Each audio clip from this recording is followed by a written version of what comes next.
Hi guys, so this is just my submission for our first official video diary. So just to start off with the first question, if you had to choose from one of the three classical theories to run a new company, which would you select and why?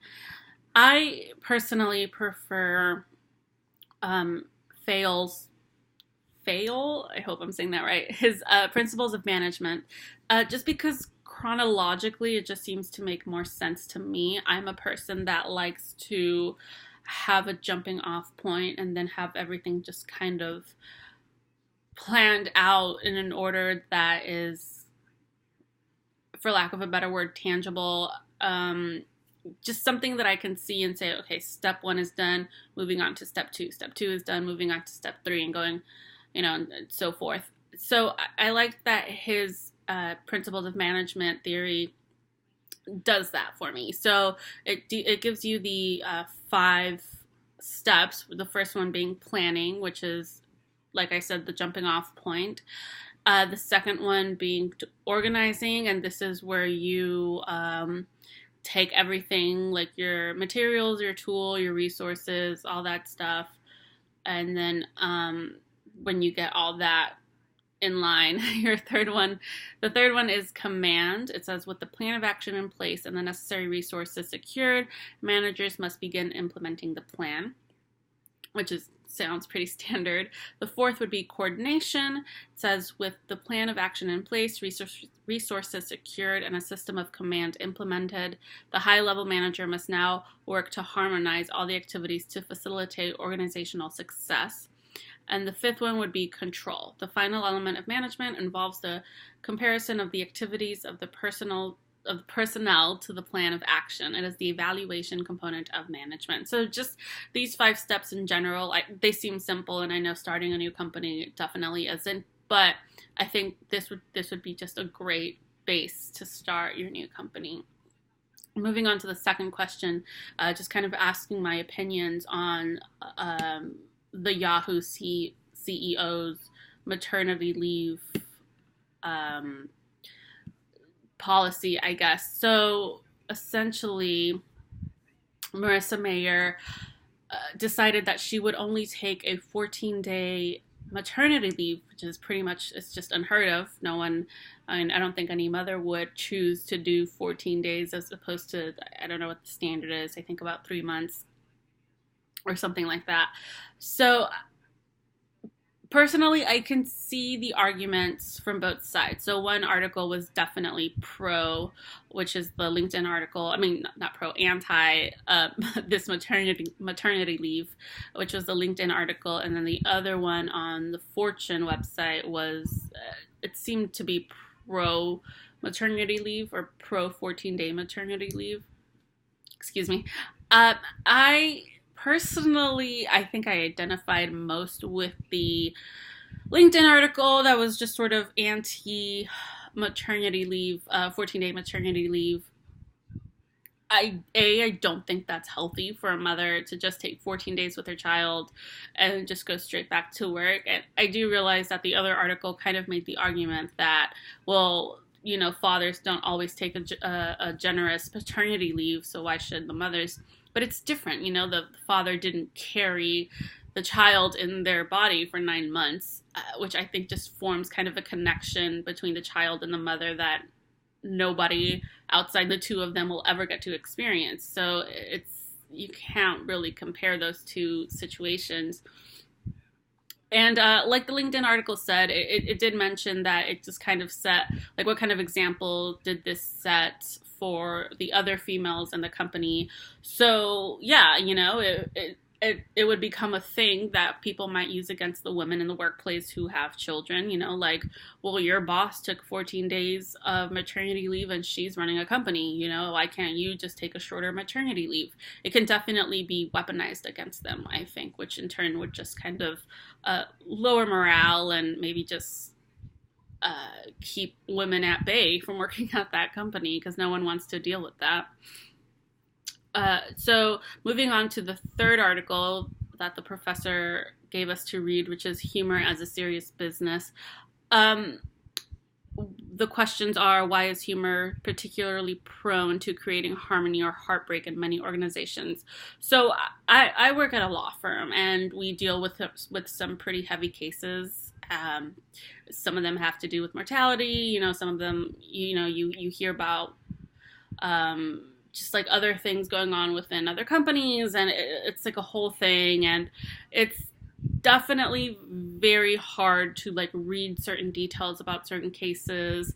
And I had to read a document, for example, where it detailed just kind of a very graphic situation, and I had to like go over it, and I gave it back to the attorney, and I was like, wow, like this is really heavy stuff. And the attorney just kind of made some comment and chuckled, and it wasn't like an offensive comment. I wasn't like, how dare she say this, but it was more just a like, wow, like they are just not attached to the situation as I was, and I think they kind of have to learn to desensitize themselves to these sort of details, just because they do deal with it on such a regular basis. So yeah, I think humor can definitely be a great coping mechanism in the workplace. I know the article mentioned a lot of things, a lot of situations with a corrections officer and firefighters, and these are all jobs in which they're very high stress, very tense jobs, and if you can't.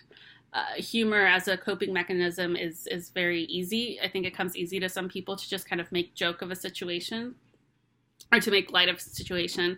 And it can also bring people together in many cases. I know I love it at work, where there's definitely a sense of, not division, but you're very aware of like who like upper management, or who like the people above you are, not because they like wave it in your face or anything, but just certain responsibilities, you're very aware of it. I love it when we can all come together and joke about like something we saw on TV, or joke about a case or a situation that we all experienced. I love it because it does feel like it creates a harmonious environment, as the article says. So I definitely think it can be useful in the workplace. So moving on to the fourth question, which is, what is your understanding of systems theory? So what I grabbed, the definition that I kind of grabbed from the textbook is, it says, although systems theory itself is not a theory of management, it does provide us with a new way of conceptualizing organizations and studying them. So systems theory, in my opinion, is something that can help us gain insight into the inner workings of a company, of an organization. It can, it outlines the four promises of system theory, which is, it is designed to deal with complexity, it attempts to do so with precision, it takes a holistic view, and it is a theory of emergence. And all four of these promises of systems theory, just kind of going over them, it makes sense to me. So it is designed to deal with complexity. The complexity comes from a model with many interdependent elements and an understanding of the multiple levels of associations within the environment or the organization. The second one would be attempts to do so with precision. System theory seeks to specify relationships between elements and levels. The holistic view, system theory forces us to look outside the organizational or departmental boundaries to see the bigger picture of how all aspects are interrelated. And then the fourth, systems theory demonstrates how actions and outcomes and at the collective level emerge from the actions and interactions of the individuals who make up the collective. So all of this is just to say that system theory just kind of gives us like a more detailed, more microscopic view of the inner workings or interrelations workings of a company and organization. So it kind of breaks down everything and really magnifies it, and helps maybe like an outsider or a researcher just kind of see how an organization actually functions, which I guess kind of answers the fifth question: how does system theory impact today's organization?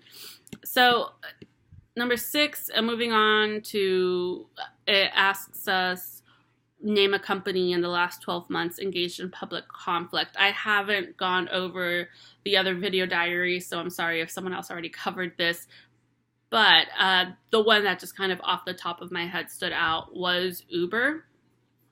Um, they just had a huge, you know, a blemish on their reputation a couple of years ago. I know there was like some discrimination allegations. I think one of their executives like berated an Uber driver on video.